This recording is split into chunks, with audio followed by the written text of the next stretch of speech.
Dans une dictée intitulée Méthode d'invocation du feu sacré, Saint Germain a dit « Le pouvoir magnétique de l'élément feu dans le cœur ne peut être dénié par une intelligence ou un pouvoir du feu sacré dans aucun royaume, humain ou divin.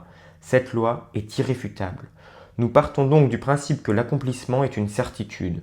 Le moyen et la manière par lesquels ce feu sacré peut être extrait, focalisé, moulé et dirigé varient suivant le développement individuel de l'étudiant et le rayon auquel il appartient, puis selon l'exigence de l'heure dans le cadre des événements locaux, nationaux ou mondiaux. Pour développer pleinement les pouvoirs d'invocation en lui-même, l'individu doit reconnaître d'abord qu'il y a dans son propre cœur un rayon focalisé de la présence et du pouvoir de la divinité qui renferme en lui le schéma de sa propre grandeur future, de la même manière que la semence contient en elle-même le schéma de la fleur future. La reconnaissance et l'acceptation de la présence de Dieu dans le cœur et la conviction dans les sentiments que, par cette présence et par l'autorité de son pouvoir, l'étudiant peut invoquer et attirer de n'importe où dans l'univers n'importe quel pouvoir nécessaire pour apporter de l'aide dans l'environnement dans lequel il fonctionne, font de lui un prêtre ou une prêtresse du feu sacré, capable d'invoquer et de diriger avec une efficacité croissante sa présence flamboyante pour l'élévation de son prochain et pour une plus grande liberté de la vie partout. Le pouvoir de pensée qui réside dans la conscience de l'homme est à l'unisson de la faculté créatrice par laquelle la divinité a moulé la substance informe de l'univers en étoiles, planètes et systèmes de monde. Aussitôt qu'un homme pense, une forme pensée se crée.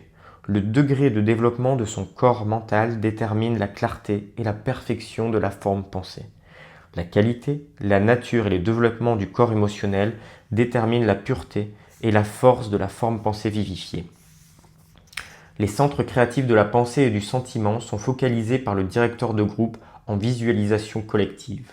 La faculté du directeur de créer des images pensées claires et de stimuler la nature émotionnelle coopérante de l'assemblée va déterminer l'efficacité de ce secteur du service. L'activité de décret établit une différence importante entre les groupes AMTF et beaucoup d'autres. La prière est bonne et la méditation aussi. Toutes deux favorisent la croissance spirituelle de l'individu et la création d'une magnifique aura qui peut bénir les autres. Mais ces activités n'aident pas les maîtres.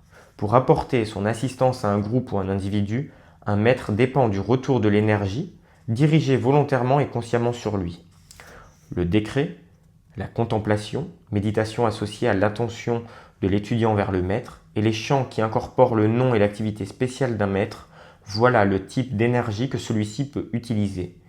De ces activités, les décrets et les chants sont les plus efficaces.